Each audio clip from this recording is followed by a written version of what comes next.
নমস্কার বন্ধুরা, রমা কুকিংয়ে সবাইকে স্বাগত। আমার আজকের রেসিপি সাবুর পায়েস।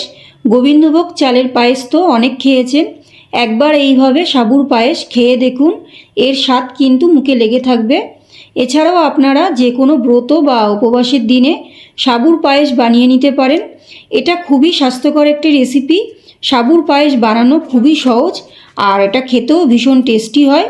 চলুন তাহলে আর কথা না বলে রেসিপিটি শুরু করি।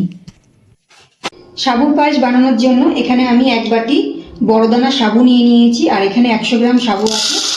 সাবুটা আমি 2-3 বার জল পাল্টে ধুয়ে ভিজিয়ে রেখে দেবো।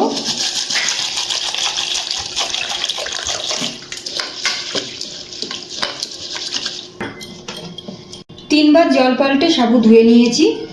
এবার জল দিয়ে সাবুটা 3 ঘন্টার জন্য ভিজিয়ে রেখে দেবো।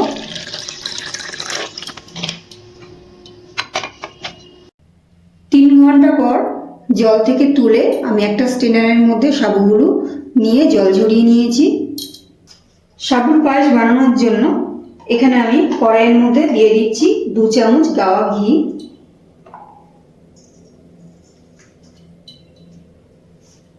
ঘি দিয়ে একটুখানি ঘিটা গরম করে নিয়েছি আর এখানে কিছু কাজু আর কিশমিশ আছে, ঘিয়ের মধ্যে ভেজে নিচ্ছি।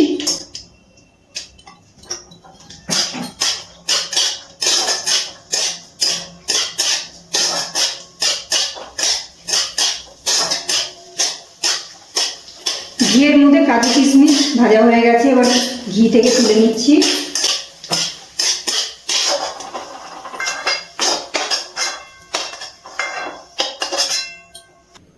এবার সাবুদানাটা এই ঘিয়ের মধ্যে দিয়ে ভেজে নেব।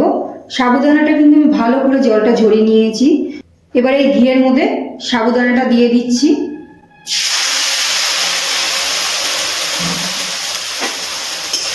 সাবুর কিন্তু জলটা খুব ভালো করে ঝরিয়ে নিতে হবে। সাবুর জলটা না ঝরালে কিন্তু ভালো হবে, সাবুটা ভাজা হবে না ঘিয়ে।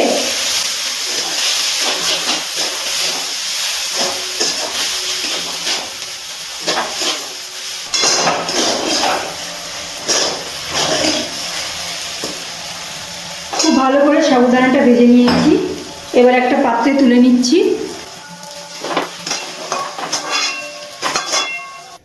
এই কড়াইয়ের মধ্যে দিয়ে দিচ্ছি ফুল ফ্যাট দুধ।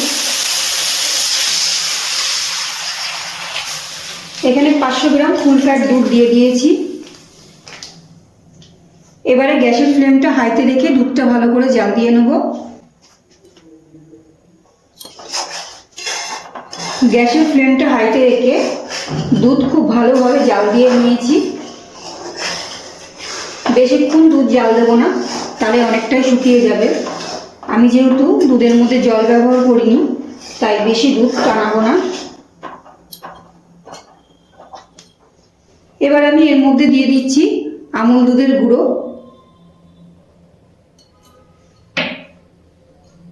খুব ভালো করে নাড়াচাড়া করে নিচ্ছি। খুব ভালো করে নাড়াচাড়া করে আমুল দুধের গুঁড়ো মিশিয়ে দিচ্ছি।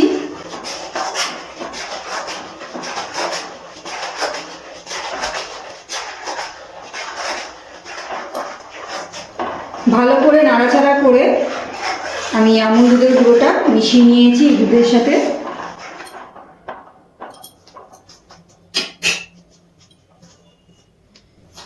এবার ভেজে রাখা সাবুগুলো এই দুধের মধ্যে দিয়ে দিচ্ছি।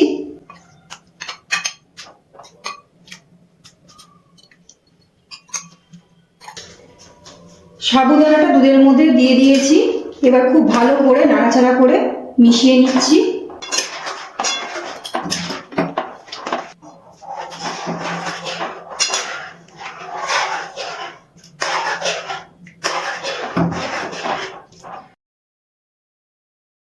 হাতা দিয়ে নাড়াচাড়া করে সাবুদানাগুলো দুধের সাথে মিশিয়ে নিয়েছি।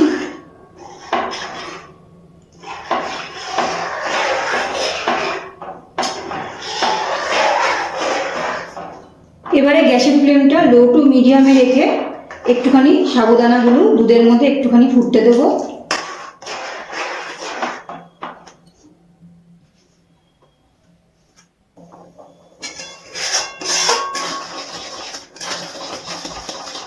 গ্যাসের ফ্লেমটা লো টু মিডিয়ামে রেখে দুধের মধ্যে সাবুদানাগুলো একটুখানি ফুটিয়ে নিয়েছি। আর এই ফোটাতে ফোটাতে কিন্তু অনবরত নাড়াচাড়া করছি, নাহলে কিন্তু নিচে লেগে যেতে পারে।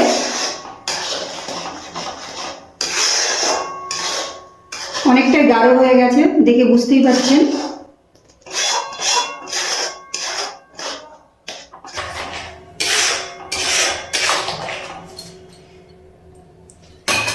এবার এখানে আমি খেজুরের গুড় দিয়ে দিচ্ছি। আপনারা চাইলে বাতাসা, মিশ্রি বা চিনি দিয়েও করতে পারেন। খেজুরের গুড় দিয়ে আমি সাবুর পায়েসটা বানাচ্ছি বলে আমি কিন্তু এখানে কোনো রকম এলাচ দিচ্ছি না।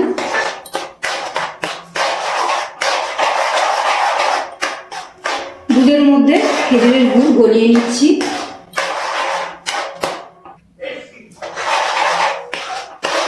খেজুরের গুড়টা সম্পূর্ণ গলে গেছে। এবার আমি এর মধ্যে ভেজে রাখা কাজু কিশমিশগুলো দিয়ে দিচ্ছি।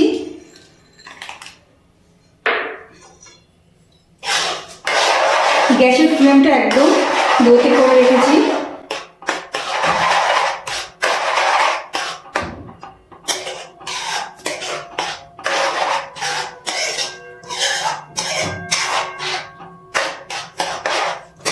গ্যাসটা অফ করে দিচ্ছি। আমাদের কিন্তু সাবুর পায়েস একদম তৈরি। ঠান্ডা করে তারপরে একটা পাত্রে পরিবেশন করে নেব।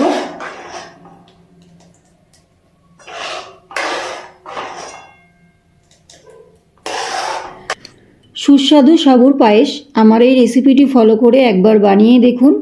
বাড়ির ছোট থেকে বড় সকলের ভীষণ ভালো লাগবে। সাবুর পায়েসের রেসিপিটি কেমন লাগলো অবশ্যই কমেন্ট করে জানাবেন। রেসিপিটি একটুও ভালো লাগলে লাইক ও বন্ধুদের মধ্যে শেয়ার করার অনুরোধ রইল। আমার চ্যানেলে নতুন বন্ধু হয়ে থাকলে চ্যানেলটিকে সাবস্ক্রাইব করে পাশে থাকবেন। আজ এই পর্যন্ত, আবারও হাজির হয়ে যাব অন্য কোনো রেসিপির সাথে। সবাই ভালো থাকবেন, সুস্থ থাকবেন। ধন্যবাদ।